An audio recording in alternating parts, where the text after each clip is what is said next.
শীতের বিকেলে ধোঁয়া ওঠা গরম গরম মোমো হইলে কেমন হয়। আসসালামু আলাইকুম এভরিওয়ান, সবাই কেমন আছেন? আশা করছি সবাই অনেক বেশি ভালো আছেন। তো ইতিস কুকিং ওয়ার্ল্ডের আজকের আয়োজনে থাকছে শীতের সবজি দিয়ে চিকেন ভেজিটেবল মোমোস। মোমো কিন্তু বিভিন্নভাবে বানানো যায়, তো আমি দুভাবে বানিয়ে দেখাবো। আর এটা একদম সহজভাবে বানানো যায়, আর যারা মোমোস বানাইতে পারেন না তারা কিন্তু এভাবে বানিয়ে নিতে পারেন একদম সহজ পদ্ধতিতে। আর মোমোর ভিতরের পুরটা কিভাবে খুব সহজে বানিয়ে নেওয়া যায় সেই রেসিপিটিও থাকছে। তো আশা করছি পুরো ভিডিও জুড়ে সাথে থাকবেন। আর রেসিপিটি ভালো লেগে থাকলে অবশ্যই আমার চ্যানেলটি সাবস্ক্রাইব করে আমাকে সাপোর্ট করবেন, আর ফ্রেন্ডস অ্যান্ড ফ্যামিলি মেম্বারদের সাথে বেশি বেশি শেয়ার করবেন। ভিউয়ার্স, আমরা পরোটার ডো যেভাবে করে থাকি ঠিক সেভাবেই কিন্তু মোমোসের ডোটা করে নিতে হবে। তো ডোটা করে নিয়ে আমি আবার উপর দিয়ে 2 টেবিল চামচের মতো সয়াবিন তেল দিয়ে দিলাম, দিয়ে আবারও খুব ভালোভাবে এটাকে মাখিয়ে নিয়ে রেস্টে রেখে দিচ্ছি 15 মিনিটের জন্য। হাতে সময় না থাকলে রেস্টে না রাখলেও চলবে। তো এদিকে চুলায় একটা প্যানে আমি 2 টেবিল চামচের মতো সাদা তেল দিয়ে দিলাম, আর এর সাথে অ্যাড করে দিলাম গাজর কুচি, তার সাথে স্বাদ মতো লবণ অ্যাড করে দিলাম, আর দিয়ে দিলাম বাঁধাকপি কুচি। এবার দিয়ে দিচ্ছি বরবটি কুচি, আর এগুলি কিন্তু একদম এভাবে মিহি কুচি করে নিতে হবে। আর এখন দিয়ে দিলাম বাঁধাকপি কুচি। আর এগুলির নির্দিষ্ট কোনো পরিমাণ নেই, আপনাদের চিকেনের পরিমাণের উপর ডিপেন্ড করে কিন্তু সবজির পরিমাণটা আপনারা বুঝে শুনে অ্যাড করে নেবেন। একটি বড় সাইজের পেঁয়াজ আমি একদম মিহি কুচি করে অ্যাড করে দিয়েছি, আর 2টি কাঁচামরিচ একদম কুচি করে অ্যাড করে দিলাম।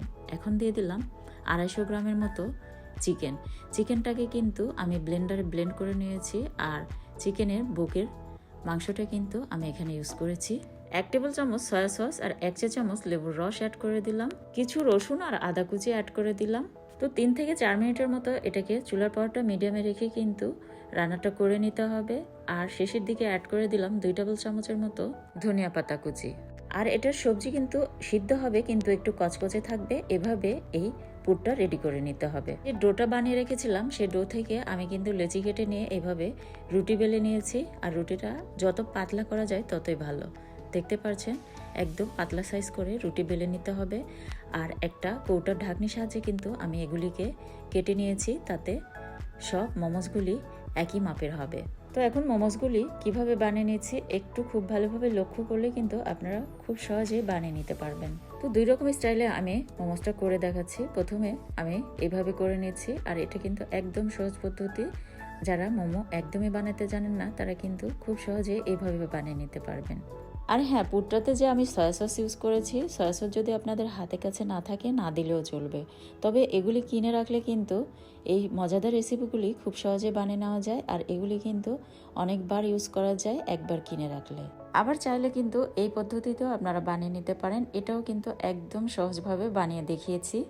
ভিউয়ার্স, আমার ইউটিউব চ্যানেল এবং ফেসবুক পেজে কিন্তু কদম মোমো এবং চিকেন মোমোর রেসিপিটিও শেয়ার করা আছে, চাইলে সেটিও ট্রাই করতে পারেন। তো এইভাবে কিন্তু আপনারা বানিয়ে নিতে পারেন। তো সবগুলি বানিয়ে নেওয়া হয়ে গিয়েছে, এখন এগুলিকে আমি ভাপিয়ে নেব। আর আমি কিন্তু রাইস কুকারে ভাপিয়ে নিচ্ছি, আপনারা চাইলে চুলায়ও এই কাজটি করে নিতে পারেন।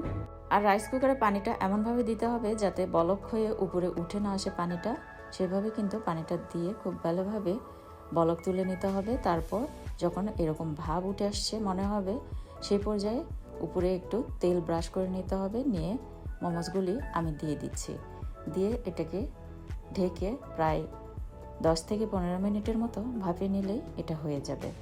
তো অলরেডি এটা হয়ে গিয়েছে, এখন এটাকে আমি নামিয়ে নিচ্ছি।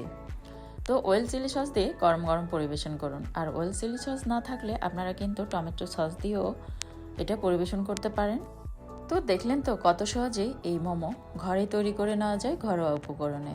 আমার হাতে কাছে যেসব সবজি ছিল সেগুলি দিয়ে কিন্তু ট্রাই করেছি, আপনারা চাইলে এর সাথে আরও কিছু সবজি অ্যাড করে নিতে পারেন। আর এই মোমোটা কিন্তু বাইরের রেস্টুরেন্টগুলির চাইতে কোনো অংশেই কম নয়। তো রেসিপি ভালো লাগলে চ্যানেলটি সাবস্ক্রাইব করে আমাকে সাপোর্ট করবেন। সবাই খুব বেশি ভালো থাকবেন, ধন্যবাদ।